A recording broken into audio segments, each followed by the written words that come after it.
Président, chers collègues, les mobilités géographiques élargissent les opportunités et évitent à des millions de personnes d'enfermer leur projet de vie dans leur seul environnement de proximité. Elles doivent toutefois être pensées dans le cadre d'une politique d'aménagement du territoire tenant compte des besoins des citoyens et du droit d'accès aux équipements nécessaires sur l'ensemble du territoire, indissociable du principe d'égalité républicaine. Depuis les années 90, la désertification gagne du terrain, en particulier au niveau des services publics.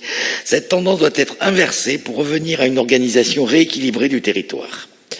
Cet avis propose des pistes intéressantes pour repenser l'aménagement du territoire et l'adapter aux nouveaux enjeux économiques, sociaux et environnementaux.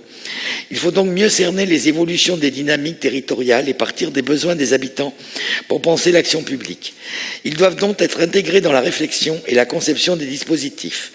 Il convient aussi de renforcer la concertation et la coopération entre les différents services et administrations, ouvrir sur les autres secteurs économiques et sociaux et donc renforcer les moyens d'expertise et d'ingénierie.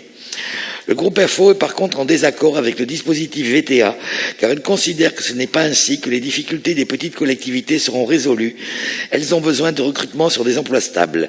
De même, les jeunes diplômés doivent pouvoir accéder à d'autres perspectives que des emplois précaires. C'est pourquoi nous sommes aussi en désaccord avec la préconisation numéro 7.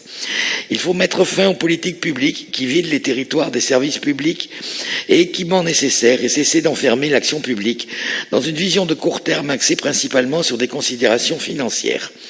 Pour le groupe FO, la lutte contre les inégalités territoriales passe aussi par la lutte contre la fracture numérique. C'est pourquoi nous soutenons l'APRECOS 15 pour accélérer le déploiement du haut débit en zone rurale.